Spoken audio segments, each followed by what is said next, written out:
Did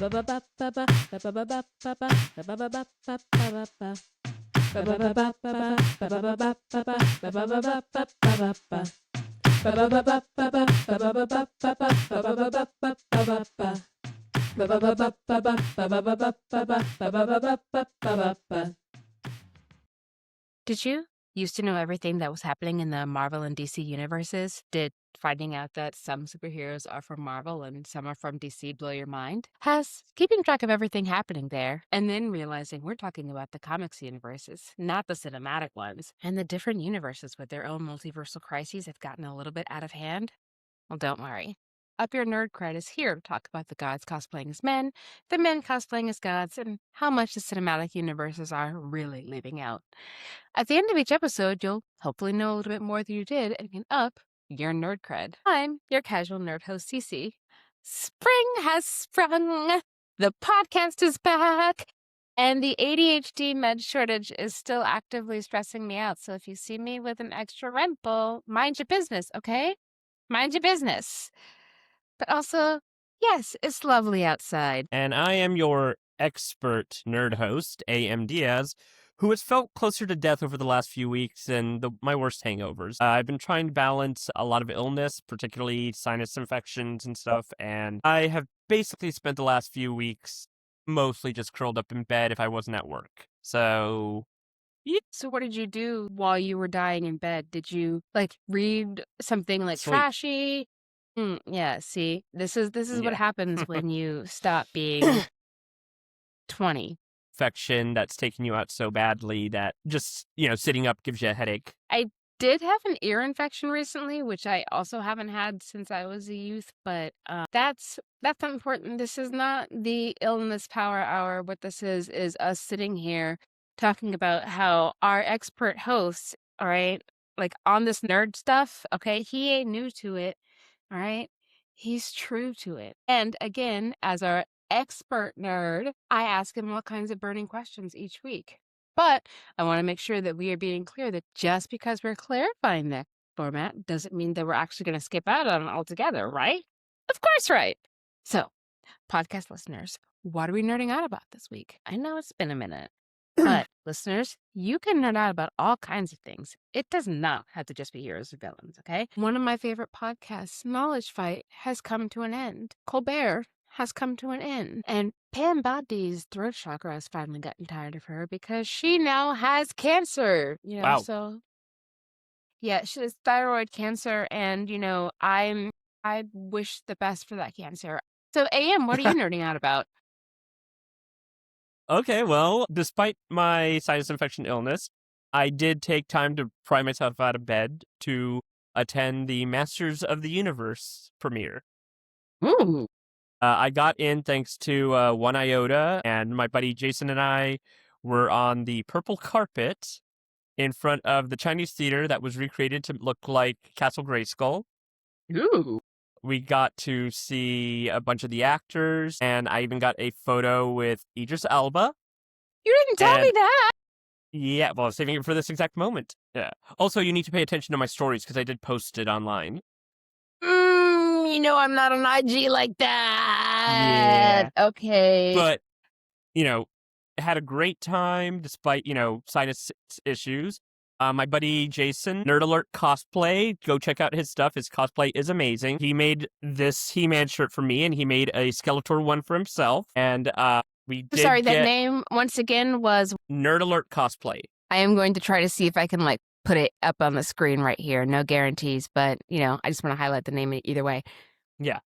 And we got to see the movie, and no spoilers. The movie hasn't even come out yet, so I have actually seen it twice now, though.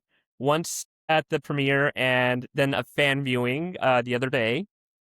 So I got to see all the stuff and, catch more things I missed the first time. But I will say this. It is quite possibly my favorite adaptation of a 80s children's show. It does an amazing job of, keeping the story exciting and fresh, while also honoring the campiness and the silliness of the original series.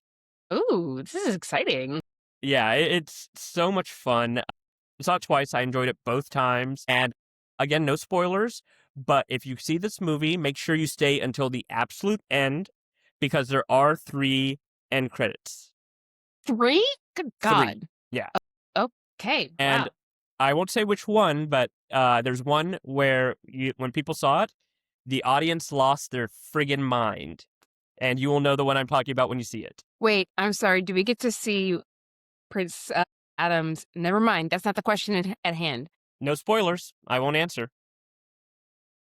Damn. Well, I guess we're just gonna have to leave it for you to find out what it is that we actually get to see of Prince Adam, how much it is that we get to see. I will tell you that somebody knows and it's not me. So, I don't get to attend premieres all willy-nilly like that, Well, if but you came out to LA more often, maybe you would.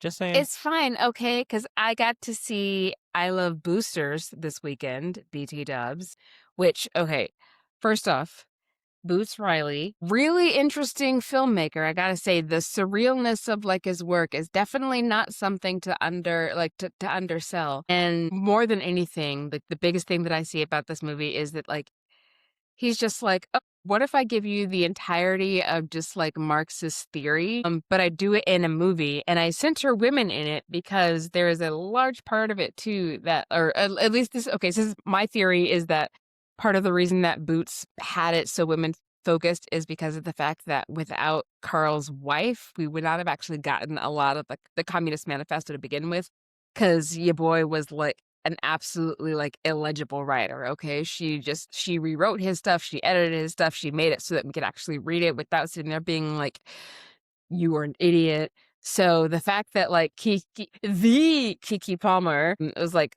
starring in it was like, pretty cool. There's a like 3-minute gag with Rowan Beatty that is absolutely worth seeing. And also there is a really good after credit scene that is worth seeing, but you have to say all the way through the end of the credits. And considering the fact that Marx is like a Marxist theory movie, if you don't stay and see all of the people who like put labor into the production, did you actually pay attention to the show? No, you didn't. No, you didn't. But also, like I am not as colorful as I could be having seen I Love Boosters, but I want you to know that, like I am feeling a bit more purple, not just because it's a special interest, but because I actually really loved I Love Boosters. So we're actually going to take a quick break to go figure out what movie we are going to be arguing about, who saw it first later, and we'll be right back to Up Your Nerd Cred. Welcome back. So I've been thinking about more than anything, how ensembles really come together and make things so much better than just like your basic like kind of team up thing, right? Because like whenever you have a team up, honestly, it's hit it and quit it, right? It's a crossover episode, right? I mean, it's useful. It has it's useless, right? You're building hype across fandoms. This kind of thing has been happening for decades. And when I say decades, I mean that George Reeves' Superman saved Lucy Ricardo on an episode of I Love Lucy in 1957, January 14th, 1957. Crossovers have been happening for a while, right? Yes, they have. And, in comic books, crossovers have been happening probably even before that because, you think about the creations of stuff like the Justice Society and, stories like that would be early crossovers. That's true. That's true. Like, like if I did look for like, what the crossover after like the crossover episode thing. So, that's fair. But on that same crossover episode thing, like you typically have the thing where like, the heroes will tussle with each other for a little bit and then they will actually like, team up and go after the bad guys. So if you are a Black millennial of a certain age, a Black millennial lady of a certain age especially, then the time that Annalise Keating and Olivia Pope were sitting together in the How to Get Away with Murder scandal crossover, the two of them cussing each other out in the salon chairs, beautiful, and the two of them teaming up, even better, even better. Like, what happens? They overcome their interpersonal issues. They go and beat the bad guy, and then there's a nerd cred memory point that's built, right? Yeah, I always get a kick out of that trope. Team ups are cute, especially when characters are aware of the trope and they'll just kind of call out, like, oh, is this the part where we fight before we become best friends? Yeah, Mr. Peanut Butter. I didn't even watch that show. I know Peanut butter? Millennial Heresy, BoJack. Oh, I never I didn't. watched BoJack. Okay, well, it's low-key Millennial Heresy in many ways, but I could never really get into it. But even then, Mr. Peanut Butter loved being like, what is this, a crossover episode? And I'm just like, no, please stop. But yeah, so like you have a crossover though, like you have people, they meet, what does this say? Like they dance, the smooze, the kiss, they go home, whatever, blah, blah, blah, blah, right? Yeah. But here's the thing with the ensembles, it's just like, oh no, my coworkers are my best friends and I would actually literally die for them. Yeah, but the interesting thing is a lot of times those ensembles are built on the backs of the crossovers. That's true, team ups or hookups or however you want to describe your life, or things like that can be episodic. They can be kind of rare. Mm-hmm. But then occasionally the situationship gets a little bit more serious. And it all depends on what's marketable. The metaphor is getting a little bit overplayed, though. I should probably stop. But no, like, okay, with ensembles, though, you're able to, like, develop, like, synchronicities and stuff with, like, even things like how you fight, right? Okay? Like, there is no way in hell that Wolverine is going to let any random person throw him, okay? Like, except for She-Hulk, The Thing, Jean Grey, Captain America, I think, has done it. Hulk has done it. Yeah. Okay, the point is that I was trying to say that, like, within the ensembles... I get it. It's like... Within the ensembles, like, who is tossing a dwarf? Nobody. Except for, exactly. Wolverine doesn't let just any random person toss him. The people that can toss him... He's a fastball special slut. Okay, just because everybody can pick him up and finger him however they want does not mean that everyone can pick him up and finger him however they want. The point that I was trying to make, fastball special slut, is that the people who is able to throw him all willy-nilly. Because if Magneto picks him up and fastball specials him, then he gets really cranky, doesn't he? Exactly. Sometimes. Oh my God, I'm going to have to cut this whole section now. I'm sorry. You're asking an X-Men nerd about this, and it's like... I literally... I'm sorry, it's just like, right now, in my head, I have a very distinctive panel of Wolverine sitting in She-Hulk's hand, and her commenting, "My, how firm your butt is. Does Colossus hold you like this?" And he's like, "First rule of fastball special, we don't talk about fastball special." Okay, the point is that the fastball special is built off of, like, being in ensembles. I get it. I get what you mean with the origin of certain things. They're not just one-offs. They're built after time together. Like, Yes. with, like, confidence built. You spend time with your coworkers, and, like, there's the coworkers who you will let touch your butt, and there's the coworkers that you will not let touch your butt. And quite frankly, if She-Hulk was my coworker, I would absolutely let her touch my butt. And she would gladly do it, probably. That's because I'm a different kind of tramp. Although I will say, the bigger ensembles do have a not insubstantial amount of mix and match bed hopping situations happening. So, Yeah, especially depending on, like, what approach you take to your ensemble. Because if you go for the, we're co-workers ensemble, for example, the Justice League or the Avengers, there is some interpersonal connections, but for the most part, they usually keep it on business. But then you've got the found families, like the X-Men or the Teen Titans, and that's where things get messy. That's one way to put it. And then, of course, too, you have, like, the way that, like, departures will change the entire flow of the group. Like, 100%. It'll be going one way, and then somebody leaves, and then... Anyway, you start off with your iconic group, and then suddenly you lose half the team for one major event or another, and you got a whole bunch of new people who don't get along, and the dynamic just isn't the same. Yeah, look, work is always better when you get to do it with your friends, right? And if 10,000 hours makes you an expert, then 10,000 hours together can make you an expert in your teammate, which is the reason why I do things like suggest to AM that I might know a Marvel fact that he doesn't. Anyway, there's always the phrase, if you want to go fast, go alone. But if you want to go far, go together. And so it's important, like, when you're sitting there trying to figure out the important part of an ensemble, it's really just like, why are they needed? And I think a large part of it is because you got to temper there's a lot of people who are great by themselves, but they're better in an ensemble because you got to temper like what it is that they are doing, right? So an aggressive leader who is just like very, very mission focused and is all about the mission. Frank Castle and Ozymandias are both very focused and on mission. Not really team players though. Punisher is not really good for being in a group, and Ozymandias had already executed his plan. How many people did Ozymandias kill? A few Forget. million? Something like that. Yeah, and he'd executed his plan, what was it, 34 minutes before anybody came to do anything about it? Yeah. Uh-huh. And think about just like being brilliant. You know what? That's not going to stop you from becoming Evil Beast or the Maker. We're going to talk about them in a little bit. Dedicating yourself to your people is noble, right? But Namor and Magneto are warriors for their people who are prone to losing themselves in their righteousness of the point. And ego and arrogance.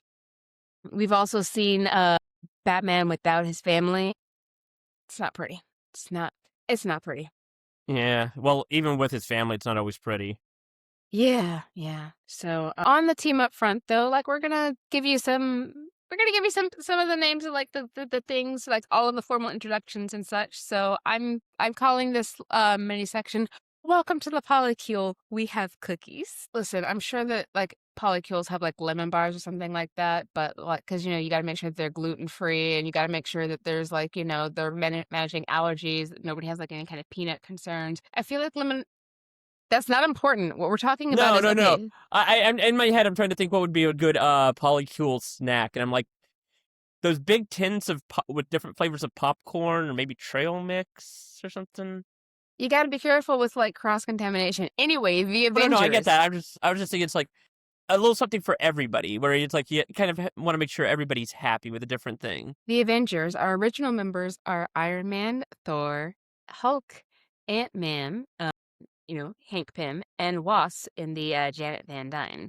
Now, their team-up debut was Avengers #1 in September 1963. Their primary team-up authors were Stan Lee and Jack Kirby. And realistically speaking, if you're concerned about why it is that I listed Ant-Man and the Wasp, despite the fact that they were not what you might remember them as being, it's because in the MCU, they didn't actually join like the Avengers until Endgame, whereas Hank Pym and Janet Van Dyne were actually half of the original lineup. Mm-hmm. They were founders. Also, S.H.I.E.L.D. had nothing to do with the original Avengers. I'm sorry, Sam Jackson.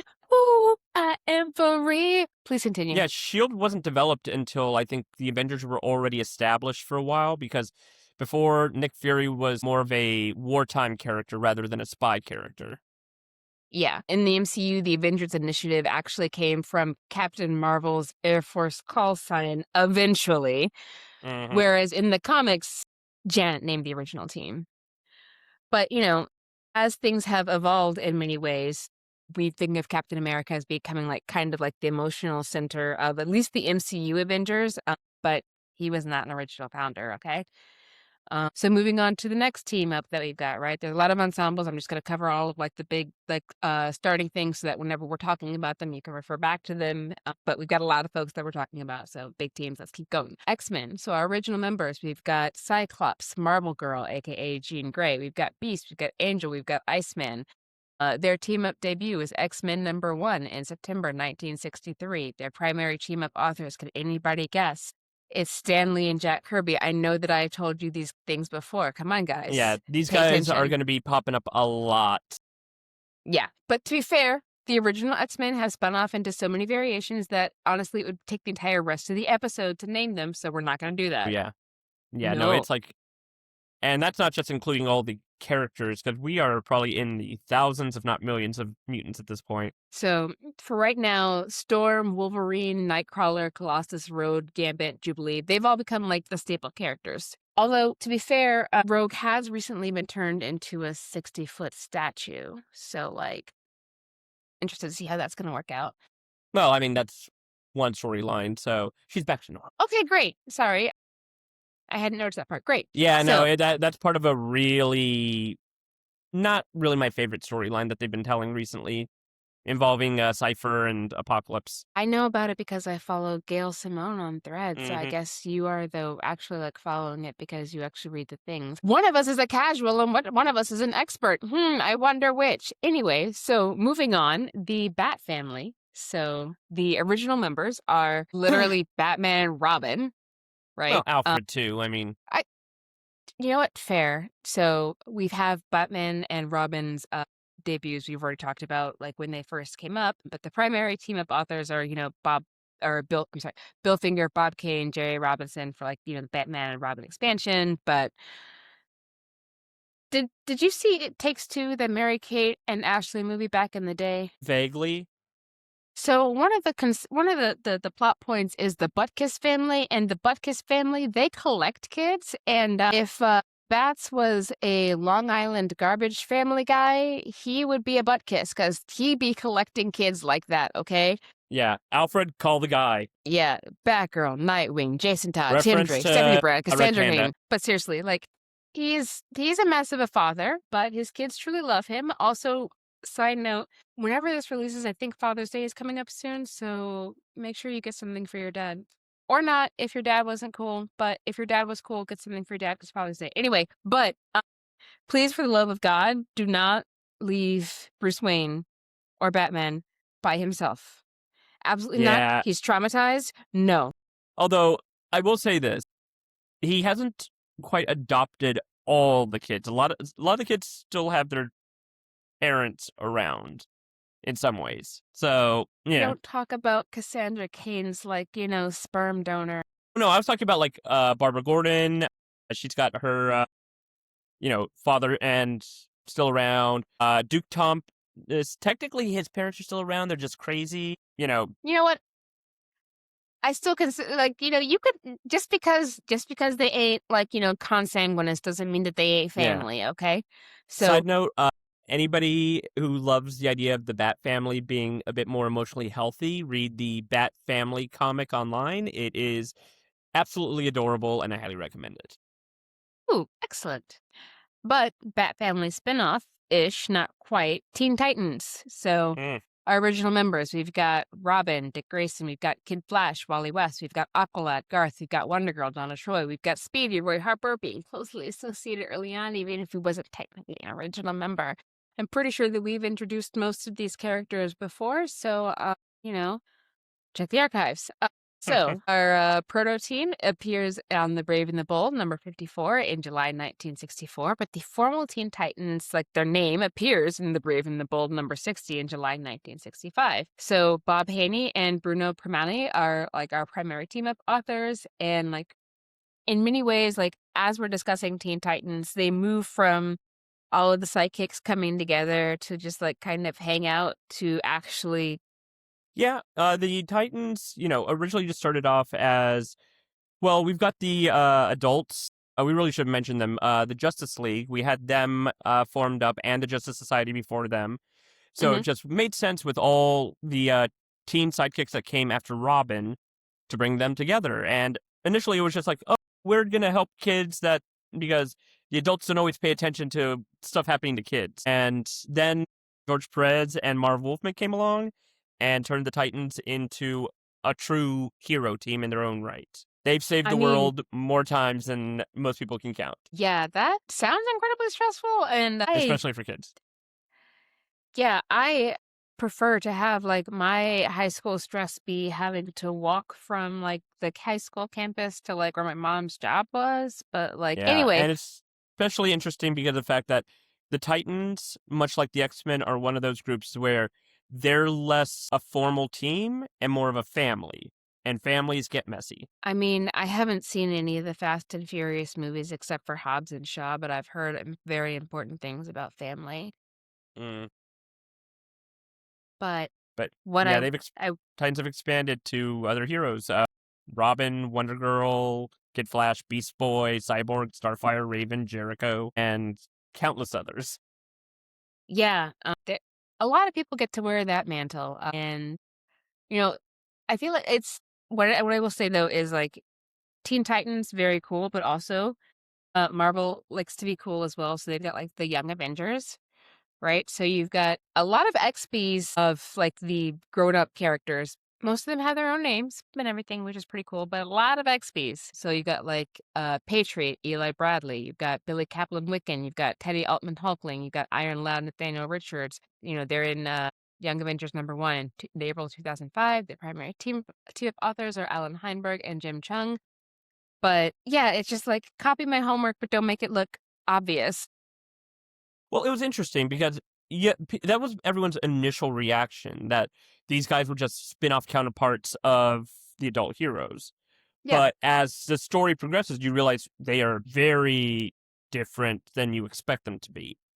yeah, They're not, most of the team are not direct connections to their adult counterpart. And it is one of those things where it's kind of surprising how long it took the Avengers to get their own team of teen heroes. Like the yeah. X-Men had them, Justice League had theirs with the Titans, but the Avengers predominantly stayed adult heroes. This was one of the first times where teen heroes of the Avengers showed up, and interestingly enough, they were all like new characters. They weren't, pre-existing Distaff counterparts. Yeah. What I will say is that if we ever can actually get the MCU version assembled, it looks like we're going to have Kate Bishop, Kamala Khan, Cassie Lang as part of like some of the initial like Young Avengers, along with like, Wiccan and theoretically Speed and probably Hulkling. Yeah, the thing is, at this point, because of the fact that it's taken so long and they dragged their feet so long, most people are under the opinion that it will no longer be the Young Avengers. Instead, they'll use the name Champions, Okay, good, because Kate because Bishop that's has had her first kid recently. exactly. It's like at this point, by the time they actually film something with this group of heroes, everyone's going to be in their 30s. And yes, that worked for Yeah. Grease, but Did it? Did it work for no, Grease? I mean, it worked enough that movie's still a cult classic. That is, but that's because some of us didn't realize that you weren't supposed to have like such a receding hairline when you were 17, when you were like 9. Fair. Anyway, that's not important.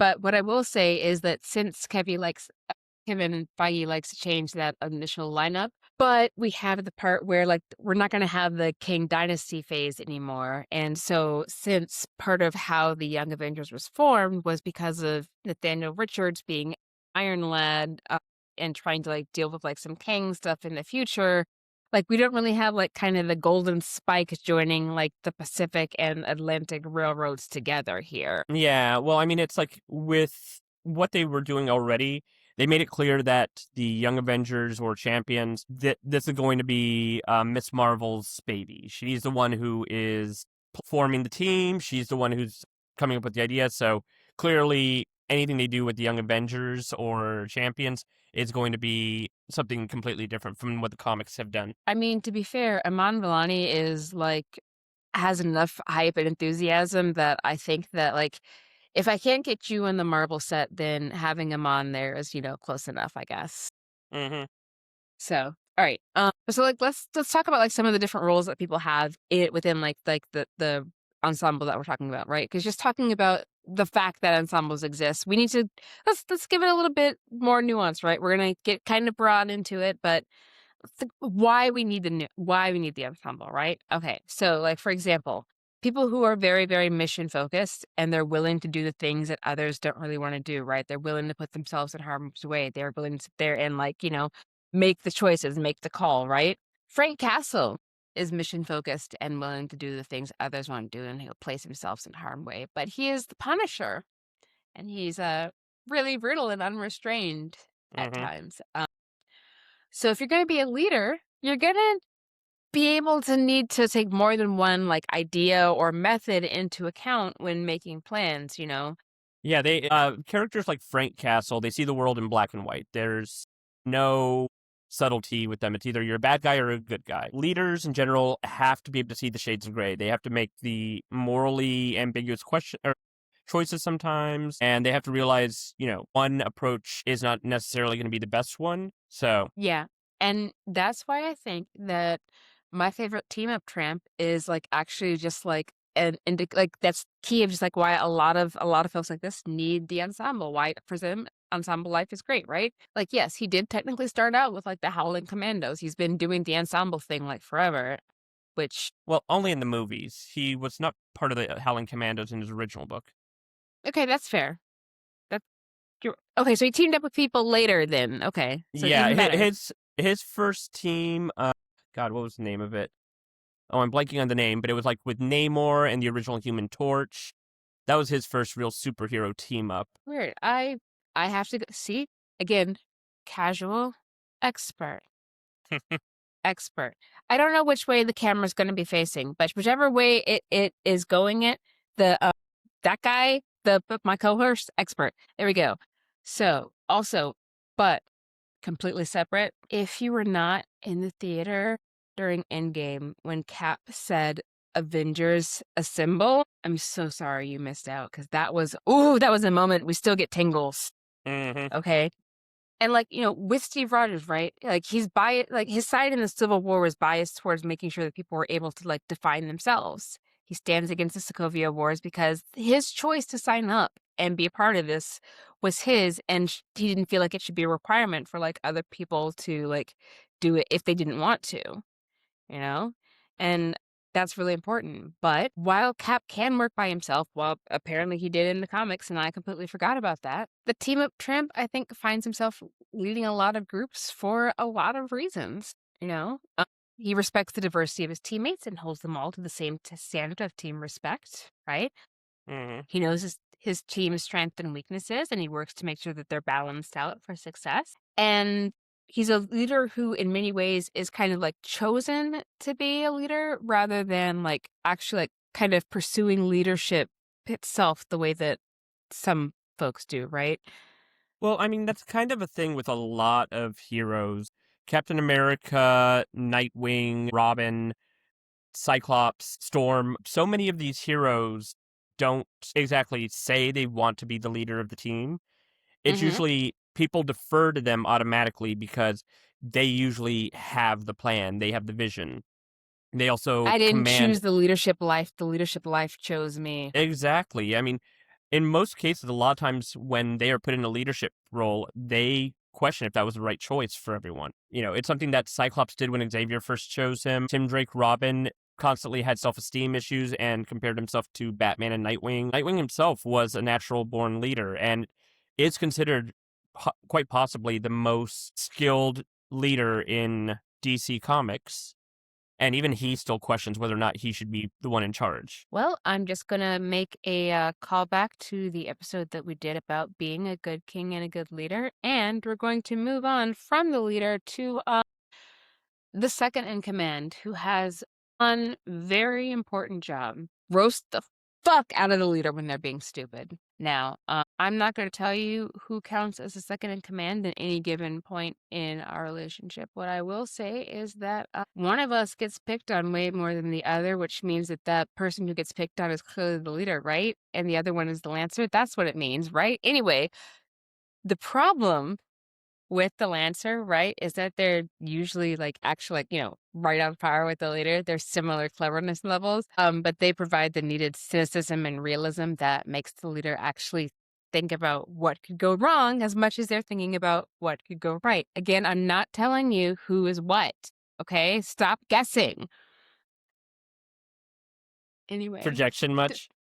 I don't know what you're talking about. Anyway, depending upon the team up's goals, though, right, they could absolutely become a wild card and a problem, right? So think about the issue where Harley was actually able to solve the issue. So do you want to explain the issue that Joker was having with the piranhas?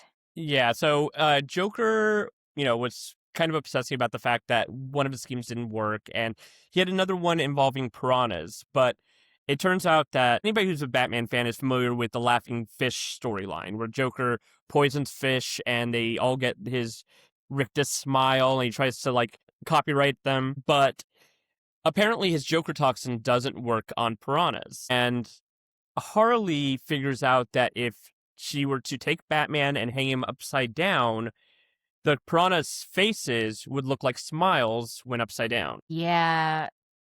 And Lex Luthor's right hand, Mercy, is aggressively ironic. Yeah.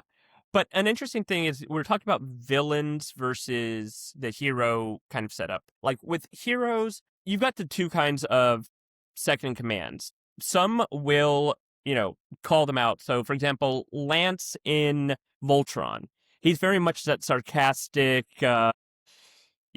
constantly talking crap, and he's second in command, and he's still kind of like in the shadow of the leader and stuff like that.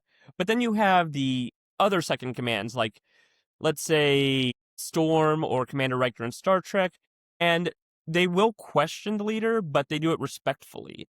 So it's kind of one of those interesting things. Then when you got the villains, like Harley and Mercy, yes, they can be that to the villain, but a lot of times they're more subservient to the villain. So then let's go with... Oh, I was going to say, but then we've got like the Shigo and Draken in Kim Possible, and that fits into the more dynamic you talked about, where Shigo is constantly taking the piss out of Draken. Well, I was going to say, like, we can talk about how Wolverine makes even Scott's marriage better by cussing him out. True, but I don't think he would fall as the second in command. Well, I mean, I will say that there's a lot of things where, like, Cyclops will be like he may not necessarily be like the full second in command, but he does have the Lancer, and like his main thing is to sit there and be like, no, if you are being stupid, I'm going to tell you this. Yeah, he's the wild card. He is, that guy who he's going to complain, and sometimes it's warranted, other times it's not. It's one of those where it's like, if you rent Animorphs, he's the Marco of the group. Yeah, Wolverine keeps getting pushed into a leadership position, which I always think it's a mistake. Yeah, like he's been in charge of several teams, but I think that he's really best when he's sitting there coming and taking the piss out of Scott.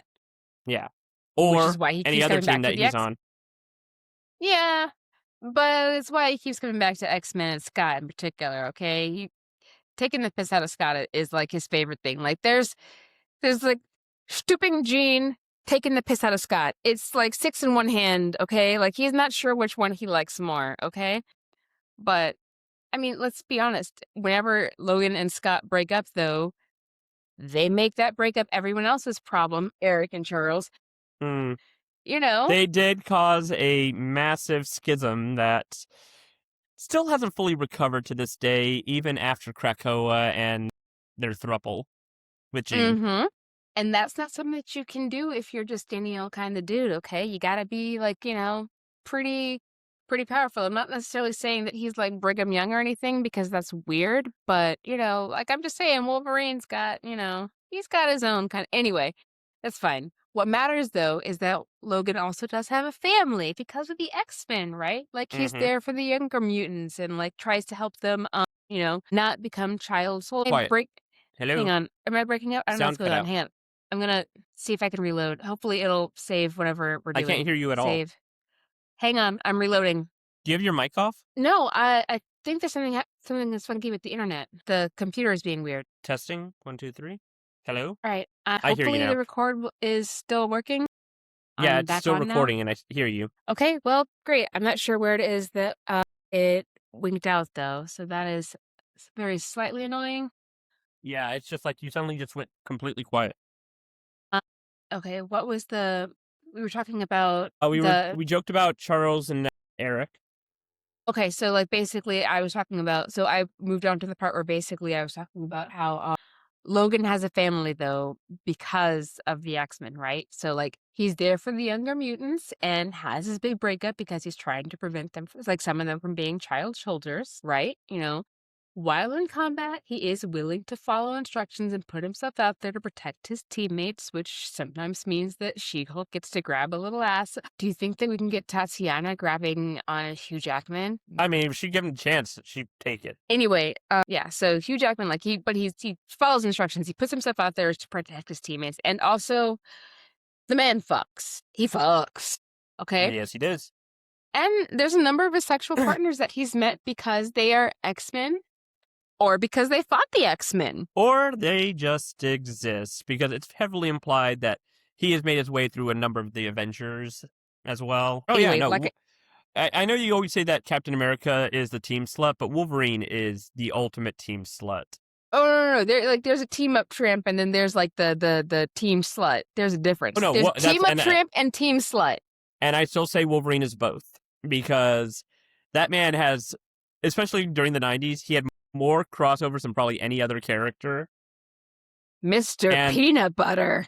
yeah, and he like there's a period where he literally was complaining about the fact that Cyclops had put him on like multiple teams along with his Avengers duties. Wow. Okay.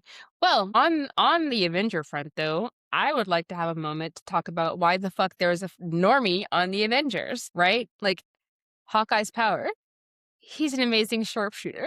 And also apparently is such a shield badass that the MCU Avengers didn't even know that he had a wife and kids and a farm. Like, he's not the only sharpshooter in the Marvelverse.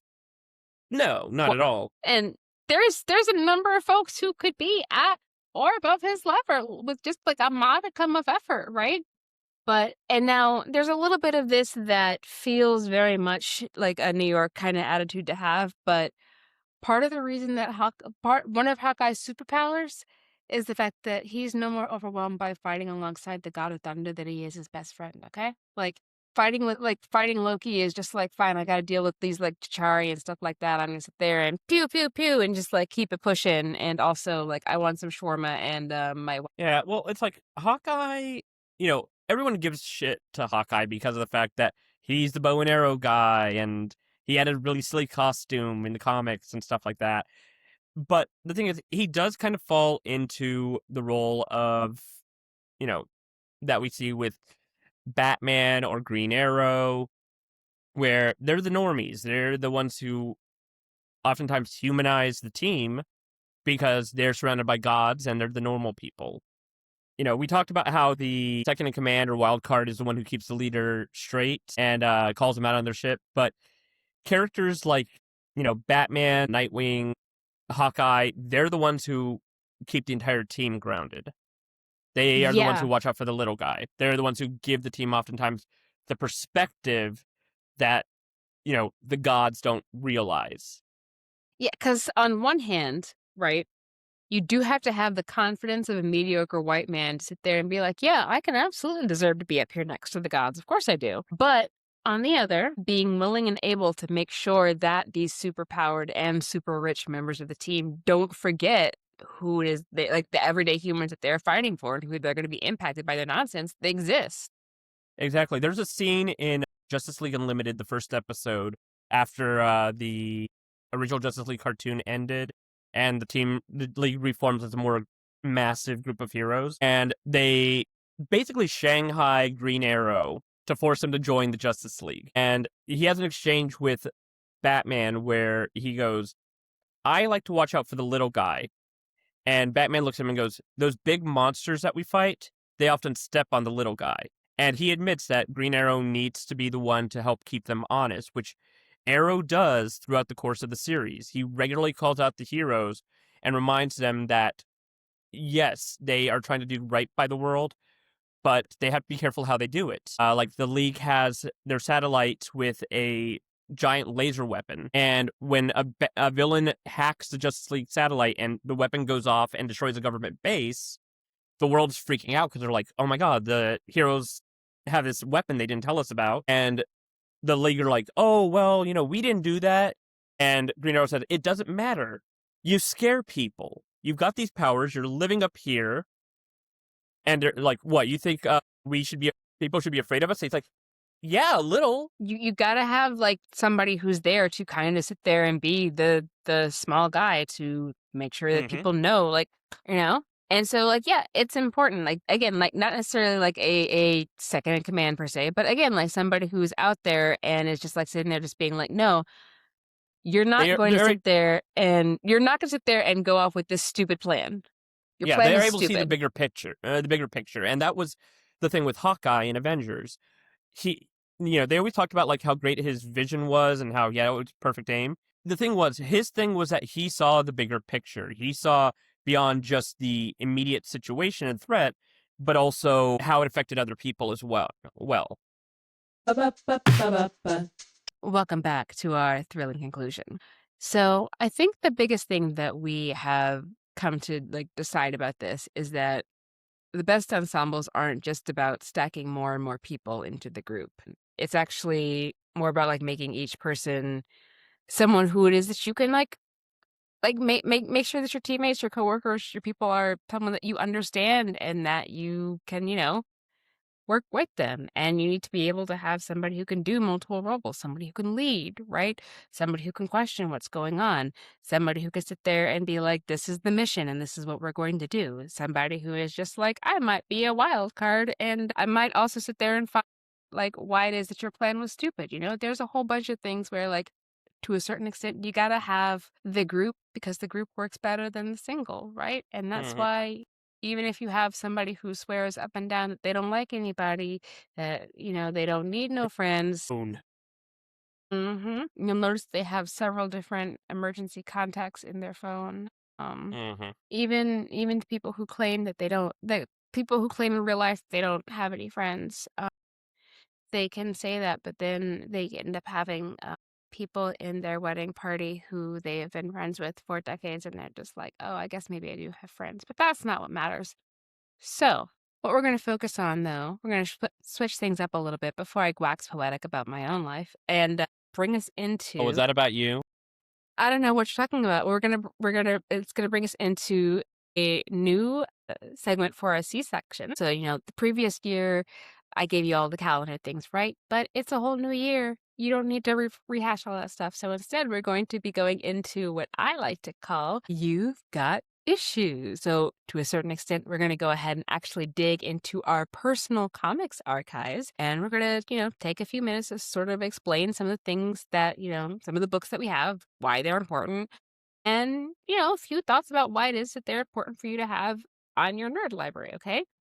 So now I would like to note that this isn't just me grabbing a page from like the year by year books that, like, don't worry, like I still have them, like, right? We still have our year by years, but we're not doing that. We're grabbing the actual individual comics, okay?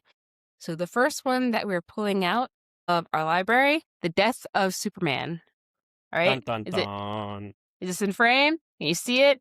Great. The Death of Superman. All right. Fun fact. It was one of the first, like, big comic, like, kind of compendiums that I read in my youth. And I know it was called The Death of Superman, but I was a small child. And so when Doomsday won, there was a very real surprise Pikachu that was happening on my face, despite the fact that on the front of the thing, it told me what was going to happen. Also, I think that Doomsday is OP. At least The Death of Superman, Doomsday is OP.